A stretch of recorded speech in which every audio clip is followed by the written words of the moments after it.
नरेंद्र मोदी होश में आओ, नरेंद्र मोदी होश में आओ।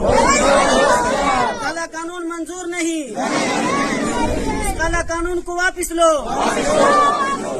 अभी हम लोग हरसिद्धि प्रखंड के झाड़वा गांव में स्थित है और हमारे पीछे जो व्यक्ति दिखाई दे रहे हैं, कहा जाए तो मुस्लिम समुदाय के लोग हैं और इन लोग का कुछ मांग है। और बता दिया जाए कि बाहों में जब काला पट्टी लगाया जाता है तो कहीं न कहीं सरकार का विरोध किया जाता है और ये लोग किस तरह विरोध कर रहा है जानने का प्रयास करेंगे। क्या नाम पड़ेगा?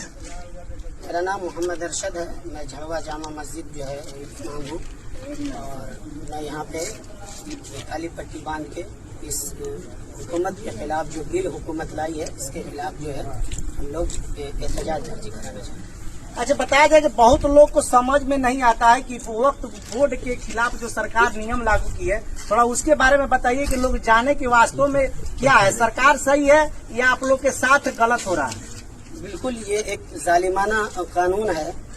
आपको बता दें कि वक्फ बोर्ड जो है ये एक अल्लाह की मिल्कियत है।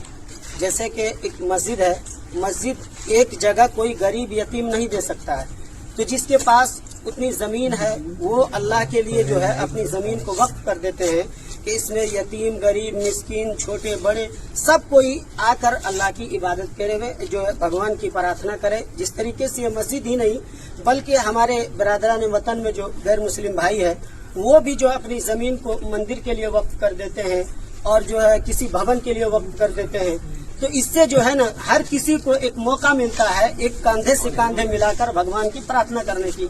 और वक्फ बोर्ड के बारे में बता दें कि एक वक्त ऐसा था कि हमारे देश में जब भेदभाव किया जाता था, एक दूसरों को दूसरे जगह से पानी पीने के लिए नहीं दिया जाता था, तो हमारे वक्फ बोर्ड ने इनार खुदवा कर यानी कुआं खुदवा कर उनको पानी पीने का बराबरी का हिस्सा दिया, एक प्लेट में खाना खाने का हिस्सा दिया। तो याद रखिए ये एक वक्फ किया हुआ जो अल्लाह की मिल्कियत है, अल्लाह की दी हुई चीज है। हम इसके हकदार नहीं है, इसके हकदार तमाम लोग हैं जो बिरादरान वतन है। बहुत सारी ऐसी यूनिवर्सिटी है जो बहुत सारे हमारे बिरादरान वतन जो गैर मुस्लिम भाई तालीम हासिल कर रहे हैं वो भी वक्फ की जमीन पे है। उनके पास इतनी जायदाद, इतनी जमीन है, इतनी जो है क्या कहते हैं इखराजात नहीं है जिससे कोई बड़े से बड़ी यूनिवर्सिटी में तालीम हासिल करे। ये वक्फ बोर्ड ने उनकी मदद के लिए अपनी जमीन देकर उनकी तालीम का जो है क्या कहते हैं इंतजाम किया। बताया जाता है कि आपके समुदाय के लोग जो सरकार में बैठे हुए हैं वो खिलाफ नहीं करते हैं वक्फ बोर्ड को लेकर। देखिए सर, पहले जो नेतागण होते थे वो समाज सेवी होते थे। आज तो जो भी नेतागण हम चैलेंज करते हैं कि पेट पूजा के लिए है, किसी कोई नेता ऐसा नहीं है। जैसे आगे पंडित जवाहरलाल नेहरू जो भी गुजरे हैं ये समाज के लेके चल रहे थे। ये धोती पहनते थे, अपने को हाई फाई नहीं रहते थे, लेकिन समाज की सेवा पहले करते थे। आज के नेतागण अपनी सेवा पहले कर रहे हैं, इसलिए इस समाज से उनको मतलब नहीं है। वोट के लिए हम लोग का इस्तेमाल है, मान लिया हम लोग वोट देने का हकदार है, बाकी किसी में हक हम लोग का नहीं है।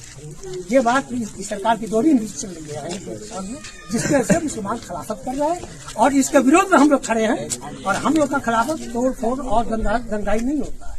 हम लोग काला पट्टी बांध कर 31 मार्च को सरकार के सामने अपना विरोध प्रकट करेंगे कि सरकार जो भी कर रही है उसकी ये गलत नीति है, इस नीति को बदले। यह सेकुलर देश है, देश सेकुलर देश है, यहाँ हर का बराबर राइट है, फिर मेरे राइट को कम क्यों किया जा रहा है, इसके लिए।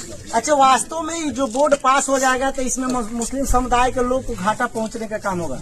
इससे बहुत घाटा होगा मुस्लिम समुदाय के लोगों, मुस्लिम समुदाय के लोगों का कब्रिस्तान हुआ, मस्जिद हुआ, मदरसा हुआ, ये सब जो है उन लोगों के अंडर में चला जाएगा।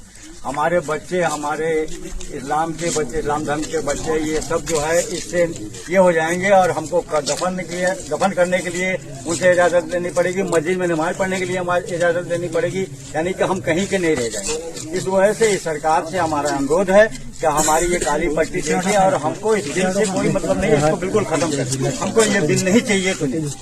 अच्छा, कहा जाए कि मुस्लिम समुदाय को काला पट्टी बांधने की जरूरत क्या पड़ा? ये सरकार ये काला कानून ले जाकर मुसलमानों के हक के साथ मुसलमानों के हक पे हमला कर रहा है। ये सरकार मुसलमानों के ईमान पे, ये सरकार मस्जिद की जमीन, मदरसे की जमीन, हमारे खानकाहों की जमीन को हमला करना चाहता है। ये सरकार दिल्ली में बैठे संसद भवन में काला कानून पेश करके ये मुसलमानों के साथ एक जंग करने का ऐलान कर रहा है। आपको आजकल 30 कहता है, आजकल 29 कहता है, आजकल 40 कहता है। कि इस भारत में हर एक नागरिक बराबर के हकदार हैं। आप पढ़िए आर्टिकल 26 कहता है कि हर एक जात, हर एक मजहब के लोगों को इस भारत में अपने मजहब के मुताबिक मंदिर, मस्जिद, गुरुद्वार, गिरजाघर बनाकर इबादत करने का, उनकी तामीर करने का, उनकी रेख देख करने का अधिकार है। इसकी कोई नहीं रोक सकता। लेकिन सरकार ये काला कानून पास करके ये मुसलमानों के साथ खिलवाड़ कर रहा है। ये चाह रहा है मुसलमानों के भविष्य के साथ खिलवाड़ कर रहा है। ये काला कानून के सख्त खिलाफ है हम लोग। इसका पुरजोर विरोध करना चाहते हैं हम लोग। अच्छा, कहाँ कहाँ विरोध होगा बताया जा रहा है कि सर बताए कि 31 तारीख को जिला प्रदर्शन है। क्या लगता है जिला प्रदर्शन से आप लोग को कुछ? जी जी बिल्कुल, हमारी आवाज सरकार तक ही हम पहुंचाएंगे।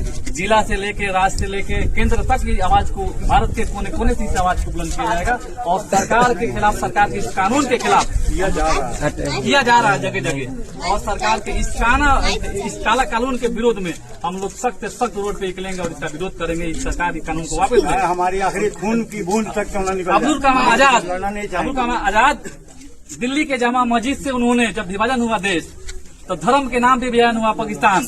आतंकवादी टेररिस्ट का देश हम लोग छोड़ के हम ये शांति, ये अमन का देश हम लोगों ने चयन किया। यहाँ पे यहाँ बुलावा हर किसी का रहने का अधिकार है इस देश में। फिर हमारे साथ खिलवाड़ किया जा रहा है, इसको कतई बर्दाश्त नहीं किया जाएगा। काला कानून को वापिस लो, काला कानून वापिस लो, काला कानून वापिस लो।